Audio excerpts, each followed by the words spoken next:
আজকে আমার হাজব্যান্ডের ইচ্ছে হয়েছে মচমচে ডিম ভাজি দিয়ে সকালের ব্রেকফাস্ট সারবে, তো আমি ওনার জন্য চলে এসেছি মচমচে ডিম ভাজি তৈরি করতে।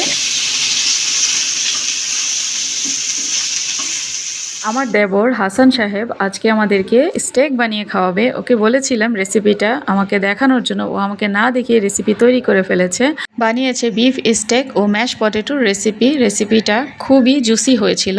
ছোট মামার গাছের পেঁপে, দুটো পেঁপেই পেকে গিয়েছে, এতটাই পাকা যে আমি ভালোভাবে ধরতেই পারছি না, খুবই আলতোভাবে ধরে তারপর কাটা হচ্ছে। এবছর দেখছি কাঁঠাল খেতে আমার খুবই ভালো লাগছে। আপনাদের একটা জিনিস দেখাই, কাঁঠাল আমার খুব পছন্দ।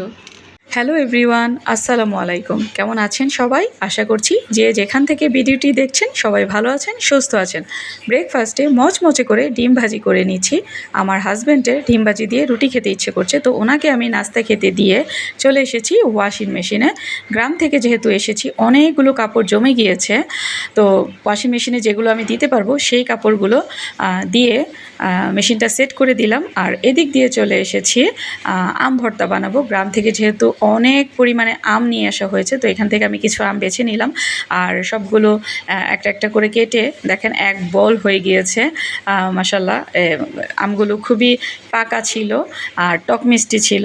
তো এখানে আমি 2টা কাঁচামরিচ দিয়ে দিয়েছি, দিয়ে এখন আমি এটাকে ভর্তা বানিয়ে নেব। ভর্তাটা যে এত মজা হয়েছিল, যদি আপনাদের সাথে শেয়ার করতে পারতাম তাহলে আমার খুবই শান্তি লাগতো। সত্যি গ্রামের এই কাঁচা পাকা আমগুলো এতটাই টেস্ট ছিল। সকালবেলা আমি কিছু কাপড় ওয়াশিং মেশিনে দিয়েছিলাম যেগুলো আমরা রেগুলার ইউজ করে থাকি, আর এখানে কিছু কাপড় ভিজিয়ে রেখেছিলাম যেগুলো মাঝে মধ্যে পরা হয়। তো এখন এগুলোকে আমি খুব ভালোভাবে হাত দিয়ে ওয়াশ করে শুকিয়ে আয়রন করে আলমারিতে রেখে দিব। কাপড় যদি আমরা পাউডার দিয়ে ভিজিয়ে রাখি সেক্ষেত্রে অবশ্যই খেয়াল রাখতে হবে যেন ভিজানোর টাইমটা বেশিক্ষণ স্থায়ী না হয়, কারণ অনেক সময় ধরে কাপড় ভিজিয়ে রাখলে কাপড়ের কালার নষ্ট হয়ে যায়। আমি 2-1জনকে দেখেছি রাতের বেলা ভিজিয়ে রাখে সকালবেলা ধুয়ে ফেলে, এতে করে কিন্তু কাপড়ের কালার নষ্ট হয়ে যাবে খুব তাড়াতাড়ি। এদিক দিয়ে সকালবেলা দেবর নাস্তা খাবার সময় আমাদেরকে বলছিল আজকে নাকি স্টেক বানিয়ে খাওয়াবে। তো স্টেক বানানোর জন্য যতটুকু মাংস ফ্রিজে রেখেছিলাম সেটা আমি নামিয়ে রেখেছিলাম। তো এখন এটাকে খুব ভালোভাবে ধুয়ে পানি ঝরতে রেখে দিব। স্টেকের মাংসটাতে কিন্তু একদমই পানি থাকা যাবে না, টিস্যু দিয়ে খুব ভালোভাবে চেপে পানিটাকে শুকাতে হবে। এখানে বিকেলবেলা আমার ভাই আর কাজিন এসেছে আমাদের গ্রামের বাড়ি নরসিংদী থেকে, কাঁঠাল নিয়ে এসেছে। তো ও আমাদের বাসায়, যেহেতু আমার বাসা আর আমার বাবার বাসা খুবই কাছাকাছি, প্রায় 10 মিনিটের ব্যবধান, ওরা দুজন মিলে কাঁঠালগুলোকে আমাদের বাসায় নিয়ে এসেছে। আর আমার ছোট ভাই সালমান ব্যাগ থেকে কাঁঠালগুলোকে বের করে দিচ্ছে আর আমাকে বলছে যে কোথায় রাখবে, ও সেটা গুছিয়ে দিচ্ছে যেন পরে আমার কষ্ট না হয়। তো আমরাও কিন্তু গ্রাম থেকে আসার সময় মামাদের বাড়ি থেকে অনেকগুলো কাঁঠাল দিয়ে দিয়েছিল। তো মামাদের বাড়ি থেকেও কাঁঠাল আনা হয়েছে, আবার আমার গ্রামের বাড়ি থেকেও কাঁঠাল এনেছে। অনেকগুলো কাঁঠাল হয়ে গিয়েছে মাশাল্লাহ, কিন্তু এখন প্রবলেম যেটা হয়েছে প্রায় 2 থেকে 3টা কাঁঠালই পেকে গিয়েছে। আবার অনেক বড় সাইজের যেগুলো ভাঙার পর একবারে শেষ হবে না। তো আমার ভাই আর কাজিন থাকা অবস্থাতেই কাঁঠাল ভাঙা শুরু করলাম। এই কাঁঠালটা গরমে প্রায় পুরাটাই পেকে গিয়েছে, কিন্তু আব্বু আম্মু বলছিল যে যখন নিয়ে এসেছে তখন কিন্তু কাঁচা ছিল। যাই হোক, কাঁঠালটা ভাঙা শুরু করলাম আর কাঁঠালের কোষগুলো বড় বড় ছিল আর খুবই মজা ছিল। আমাদের কিন্তু আলহামদুলিল্লাহ কাঁঠাল ঢাকা থেকে কিনে খেতে হয় না, যেহেতু আমার বাড়ির নরসিংদী এলাকায়, ওইখানে কিন্তু প্রচুর পরিমাণে কাঁঠাল গাছ আছে আর প্রচুর কাঁঠালও ধরে। তো আলহামদুলিল্লাহ ওখান থেকেই প্রতি বছর কাঁঠাল আসে আমাদের বাসায়। যদিও 1-2টা কাঁঠাল কিনে থাকে সেটা অবশ্যই শখের বশে, এছাড়া আর কিছু না। কাঁঠাল ভাঙতে ভাঙতে খেয়াল করছি আমার মেয়ে ওর বাবার কাছে কি যেন কেনার জন্য বায়না করছে। দেখাবো? হ্যাঁ, এটা স্লাইম দেখো, চকচক করে দেখো। দেখছি এইটা কেনার জন্য গেছো এমন করে? কি এটা? স্লাইম।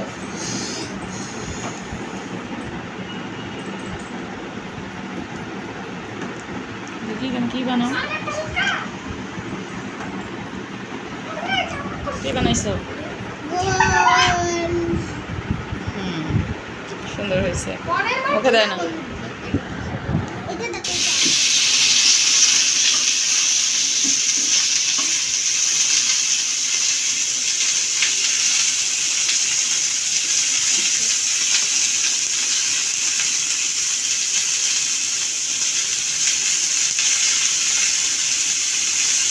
তো চলে এসেছি এখন শেফের কাছে। আমাদের শেফ হাসান সাহেবের স্টেকটা বানাতে যা যা প্রয়োজন সব কিছু আমি গুছিয়ে দিয়েছি। তো এখন ও এটাকে হাই হিটে রান্না করে নিচ্ছে।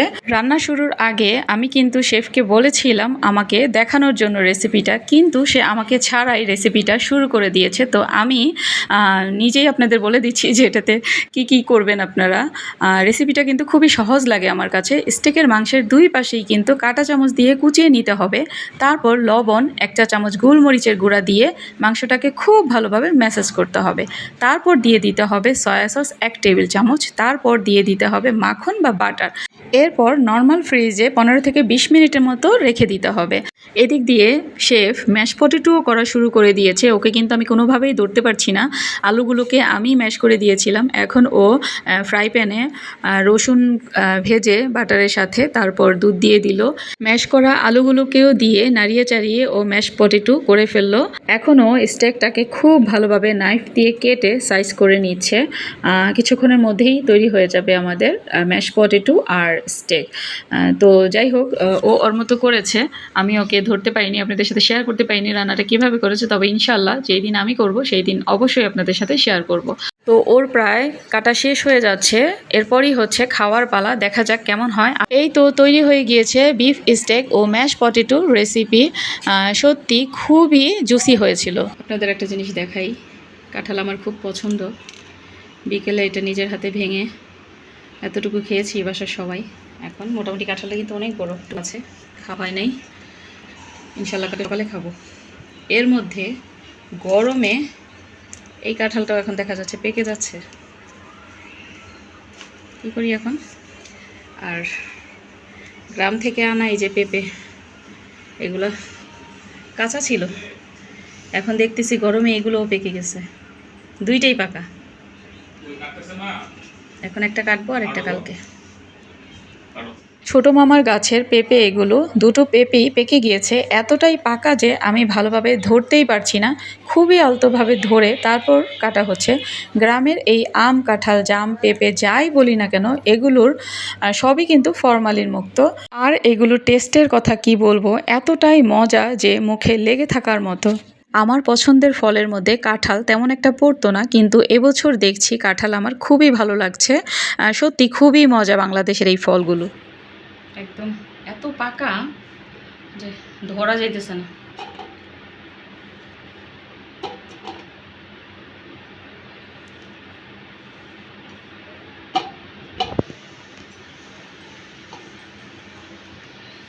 প্রথমে ভেবেছিলাম একটা পেঁপে কাটবো, আরেকটা কালকে কাটবো, কিন্তু এতটাই পেকে গিয়েছে যে আগামীকালকে খাওয়াই যাবে না। আজকে দুটো পেঁপেই কেটে ফেলতে হয়েছে।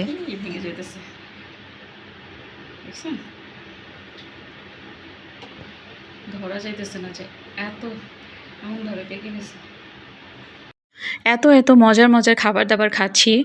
সত্যি নিজের জীবন নিয়ে আলহামদুলিল্লাহ শুকরিয়া আদায় করি প্রতিনিয়ত আল্লাহ তাআলার কাছে। পেঁপে কাটতে কাটতে আজকে এখানেই বিদায় নিয়ে নিব। যদি ভিডিওটির কোনো একটি অংশ আপনাদের ভালো লেগে থাকে তাহলে অবশ্যই চ্যানেলটি সাবস্ক্রাইব করে আমাদের পাশেই থেকে যেতে পারেন। লাইক, কমেন্ট, শেয়ার করতে একদমই ভুলবেন না। আর অবশ্যই পাশে থাকা বেল আইকনটি প্রেস করে রাখবেন। এতে কি হবে, আমি ভিডিও আপলোড দেবার সাথে সাথেই পৌঁছে যাবে আপনার মোবাইলে। আপনি আপনার সুযোগ মতো সময় বের করে দেখে নিতে পারবেন ভিডিওটি। আশা করছি সেই পর্যন্ত সবাই ভালো থাকবেন, সুস্থ থাকবেন, আমাদের সবার জন্য দোয়া করবেন। আমরাও আপনাদের সবার জন্য দোয়া করি। আবারও চলে আসবো ইনশাল্লাহ নতুন কোনো দিনে নতুন ভিডিও নিয়ে। আশা করছি সেই পর্যন্ত অপেক্ষায় থাকবেন। আজকে এখানেই বিদায় নিয়ে নিব। ভালো থাকবেন সবাই। ধন্যবাদ সবাইকে। আল্লাহ হাফেজ।